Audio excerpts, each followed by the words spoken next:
So as far as what else you have learned, it seems like you've just had all these life lessons through your career. When you look at professional development and effectively training staff, what about some of those barriers, like avoiding the one-shot deal, or we don't really have enough time to do trainings? Right. I think that I've had to deal with those along the way. That it's not just me, it's all of our staff. But the one-shot deals just really don't work. You know, that effective training always needs follow-up. You know, there's research about that now. And so it may need more than one follow-up, but at least needs one. Yes. And so you're going to have to plan whatever professional development you're doing. What's the actual follow-up going to be? You know, is it going to be a coaching, mentoring kind of thing? Is it going to be departmental meetings follow-up about? Is it going to be, we're going to try to put things in some electronic format so that you have a reference to it, or a video format, or whatever technology we can use. Is it going to be a series of things? It's just, you just have to address it that way now, because everybody doesn't need the same thing at the same time. Right. And we really became aware of that when we had to do autism training every year in every school, which I'm glad they kind of rephrased that in Article 7, because it ended up being you took the same package everywhere, and for some people that was baby steps. They knew that forever, and then for other people it was brand new information. And so you weren't really fitting what they needed. And I use the analogy with people of, it'd be like if I came in and trained your teachers on how to use and set this wheelchair, but you don't have a student in a wheelchair right now. And so you're not going to use it because you don't have anything to go apply it to. And then next year you get a student with a wheelchair, and guess what? It's a different kind. So even when you dig out what you had, that doesn't work on this one. And so it has to be more flexible, and it has to be tailored to the person who needs it, and plus the big picture, what does the district need, or what does the school need done. We have to plan for repeated access to the same training, because as soon as you do something, somebody's going to be absent, and you're going to hire somebody new the next day, and it's like, oh shoot, you know, they missed it. Well, they can't miss it. You know, you have to have it for them somehow. So all different kinds of technology, video things, PowerPoint, handouts, webinars, electronic versions, thumb drives, as we said, putting things on, you know, a drive at school that people can access. We'd like to do more with virtual learning environment segments. You know, some of our districts are doing some of that, and that's we put that on our kind of list of things we want to add into the website. Mentoring and departmental meetings are other good ways that we use quite a bit. And I think we make better use of time now. I know people still complain. We used to have a whole day. We used to have a half a day.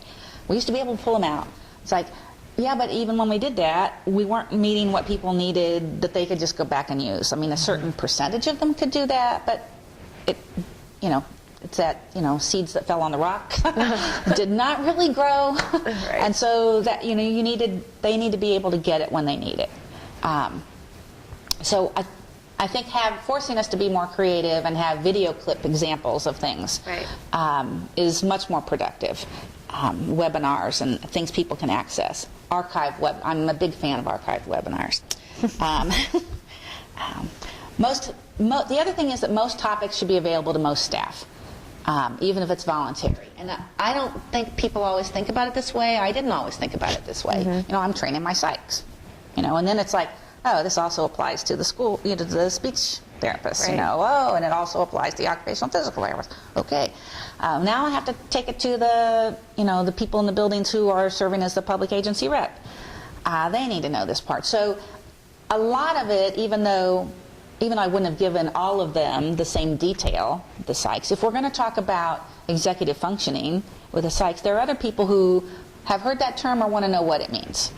And so that's when I kind of went back to some training I went to, I don't even remember which one it was, talked about 3 levels of training as awareness, knowledge, and skill. And which one are you gearing to? And I've really kind of come to believe that there's advanced kind of specialist level. Because when you go to something that you think is going to be for you and then it's way over your head, you're like, ugh, this was a waste of my time. Or you could have been the one training it because you know it and use it all the time, then it still was a waste of your time. And so we really kind of have to gear that according to who the audience is. And finding that perfect fit for the audience. Right. And that's really hard. I think you have to do a really good job of describing what your training is going to cover. And I don't think we always hit that mark, but that's the goal. Right. And at least the awareness level of stuff and maybe the knowledge level of stuff, we need to have broadcast available to anybody who's interested. Parents who want to know, what is that? I heard something about executive functioning. What does that mean? And, they don't need to know what specific subtests that the school psychologist is looking at to administer for something and what do those scores mean, and tell them. But they want to know how it affects their student. And the teachers want to know what they can do to impact it if it's a problem for a student. So more groups need to know those things than we often think about initially. And then I guess my other piece about that is that I think a lot of times when I'm talking with people about professional development, they're talking about new content for things. And I'm like, yeah, that's really good, but if we're not training on procedures, then our people, we failed them again in not giving them the tools they need. Because you don't want to get bogged down in which screen do you go to for what on IEP. You want that to be fluent enough that you're not wasting all of your time. Right. There are some things that are going to waste your time anyway that you can't avoid, but the procedures of, oh gosh, we have a move-in student who already has a signed consent form, that doesn't happen a lot. And when it does, what's our procedure for doing that? Got it. So if we have it written down and people can go, they're not going to remember the oddball things. Right. No, I remember the oddball things because it's all the oddball things that get to me. Right. They're brought to you. Right. But I know that not everybody deals with that on a regular basis, so they need to know where can they find how to do have that. that resource developed and they can access it and see what the procedure is for exactly. everyone. That's nice. So I think that's a really important piece. That is. So specifically, how do you ensure school staff is effectively trained? How do you go about organizing it and figuring out how and what? Right. Well, I think most people ask, what do you want training in? Sometimes people do questionnaires or whatever format that takes in a department meeting. Sometimes that's in a big system, Right. what should we tackle next year kind of deal. My experience has been it just kind of comes up along the year. People get a new case, a new student, a new situation, and they're like, oh, I've never heard about this. How do I learn about this? Even if it's a syndrome or something medical. And so, we need to be flexible enough to throw something new in. Got it. So we ask people what they need. I think with the new personnel evaluation systems, everybody is doing some format of that now. But I suspect that everybody's leads to some professional development content ideas. I know ours does, where our staff will need to complete their self-assessment again at the end of the school year, identify 2 professional development goals for next year, and we need that information before the summer break so that we can take it and look at what does that mean for us, which ones are common threads that we want to do in a big way, which things might we make available and whoever is interested can attend. How many of them can we address in a small group, big group? What does that mean budgetarily? Which things do we need to bring somebody in? Or what do we have in-house? Or what resources can we get from all the resource centers? The Effective Evaluation Resource Center I use all the time. Yay. But it's not the only one. I use lots. There's plenty, right. And I try to send those things out to people all the time. So we'll just build what we can to make the best use of our funds, and having something from each staff member is going to be a much better way for us to systemically address it, I think. Right, and the fact that they're getting their values and opinions listened to, and they'll recognize it when they see the training plan for the year. Right. Oh, that's something I really wanted to learn about. There it is. So I like that you're pulling in their opinions, but then you're also looking at what do we need to cover legally and what information do we need to bring to them. But leaving room for flexibility, I like that too, because there's always things that come up during the year, weird little cases or an incident with a student that needs to be a training issue for everyone to understand and learn. Right. And sometimes I think we've learned that we may have a plan to attack something down the road, but when a particular situation arises, it's like, okay, so now that needs to move earlier in the plan. So we just have to be flexible with that. I think compliance indicators are another thing. You know, what are you having issues with? So you need to make sure you're training people well about, so that you can get out of any hole that you might have been in.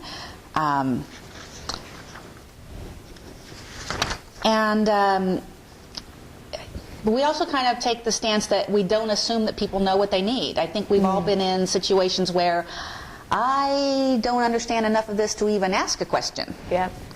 And so how do I tell you that I need to know about occupational therapist training? You know, until I was in that boat, I really didn't need to know that. Right. So we have to be knowledgeable about enough about the new things that are going on, staying in touch with listservs so that we see stuff coming out that we should be paying attention to, that we might need for the district or for the school for an improvement plan, or just because we're trying to improve the level of everybody's skill level.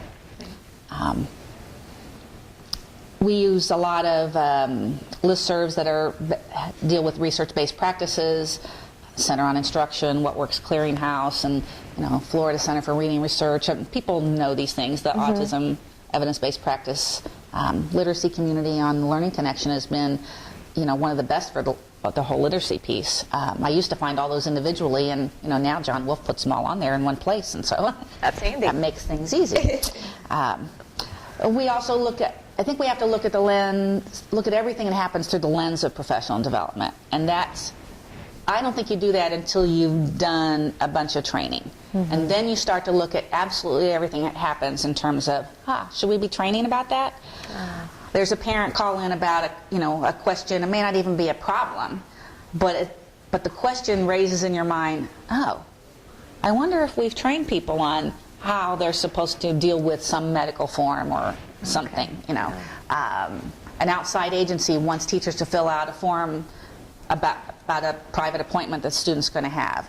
Okay, that happens. Social Security, all kinds of outside agencies. But are we keeping a copy of that? We provided it to somebody else, but it would be helpful to us if somebody took the time to write about these questions and answers in this student. It should be in the student's file. So just everything that comes up, it's like, maybe that's a training issue, and does it affect more people? Right. And you did kind of already touch on when you look at professional development and securing speakers or getting resources. You mentioned the websites and the Indiana Resource Network and touching into those. Any other ideas or suggestions you could share as far as accessing resources and kind of balancing those free resources and maybe national resources or budgeting for that? Well, I guess one thing that we're paying a lot of attention to this year, and partly because our organization is new, is that the way we grant professional development, leave time, and funding for individual requests has changed a lot. Okay. And we're struggling with how to do that in a fair way for people, and people having an assumption that, but I need this for my licensing, and it's like, but your license is your job. It's your responsibility to make sure you have a license and that you keep your license current. It's not your employer's job to do that. That's true. However, we want to support people in that. And so when there is a group that needs something, and maybe we shouldn't send 10 people or give them leave time for that if we can bring somebody in and train a bigger group. Got it. And we're also kind of looking at, all right, so what are those things that people need for renewal of licenses in whatever professions, and what resources do they have in their profession? So maybe there is something through the deaf and hard of hearing programs and training, and the educational interpreters and trainings. What things could we bring in that would meet the needs of more people? what things could we do that we could give them points for renewal points that we could do in-house. So we're kind of at the beginning stages of that piece because of not having as much money to fund people to do as much. Right. So when you look at your professional development program for effectively training your staff, what would you look and say, these are our highlights, or you're proud of this piece? Well, I think personally the ones that I've been working on and now systematically, we always try not to leave our people in the dark. Mm-hmm. We want them to know, and we want to make it crystal clear and transparent, not just transparent to our families, about IEPs and services and instruction, but transparent with our own staff about how we expect things to be done. So not leaving them in the dark, I think, is a strength. I know that there are areas that we still need to work on in that, but I think overall we capture it fairly well. We put procedures in writing to do that a lot. Which kind of takes me back to that visual supports piece from the autism world. You can be independent if you have a visual support. Nobody has to keep telling you. And we try to be responsive to people's requests. So when iPads came in and we could get iPads for staff, we still have not deployed them for everybody, but that's on a building level. We're about to do another round. But people didn't know what to do with it, So then we had to put together a series of iPad trainings and brought in somebody once a week, like 8 different people on different topics. Here's what we can do with communication. Here's what we can do with daily living. Here's what we can do with so forth and so on. So just to get some exposure to get going. And the first one was like iPad 101. How do you turn it on? How do you take a screenshot? Just seeking out best practices, then to looking for the IRCA evidence-based practice project, working on that idea for 3 or 4 years before saying, okay, now we think we're ready to do that. Doing the ADOS training and staying current with that. So looking for best practices and trying to put those in place for our team. Those are I think those are our strengths. Great. And then what areas in your professional development would you like to improve or expand? Well, I think we need the year-round plan. I think our professional evaluation system is going to help lead us there, and if we weren't already headed there. Right. I think we need a virtual learning platform, and we're already talking about that, but we don't have it in place yet. So those are the 2 biggest ones. Okay. Well, thank you. And just to end our interview, could you give us some advice if someone were hired into your position or a special education coordinator position? What advice would you have for them? I think probably the single biggest one, a couple pieces of it, but it's the single biggest one is that when you think about who's doing training for you, in a lot of times, situations, you don't have enough administrators and training may not be what they do much of. So you have coordinators and department chairs, which is what I played most of my professional life doing. And who are they training, and does that audience know that you value it as an administration, that the expectation is there for them to implement it? So it's the whole piece of if you're doing professional development of any kind, is it just information and it's fun to learn that? Or that it's the expectation that we're providing this for you because we want to see it implemented? We have an expectation you're going to do this. And then what's our follow-up? That's why you have to have follow-up, is that it's that important. And if you are having someone who's not in an administration do training, you need to make sure that you are letting everyone know that they're doing this because we've asked them to and we expect this implemented. That part, I think, doesn't always happen. And it leaves that person in the middle of, I kept teaching them these things and they were like, oh, that's nice to know, but I don't want to do it right now. Right. So you have to be clear about whether you're just giving people information, is it an awareness thing, or is it about knowledge and skills and implementing? That's the biggest piece, I think, that's missing. Well, Nancy, thank you so much for sharing your information with us today, and hopefully it'll come in handy for folks in your position and training their school staff effectively. So thanks so much. Well, you're very welcome. It's been fun.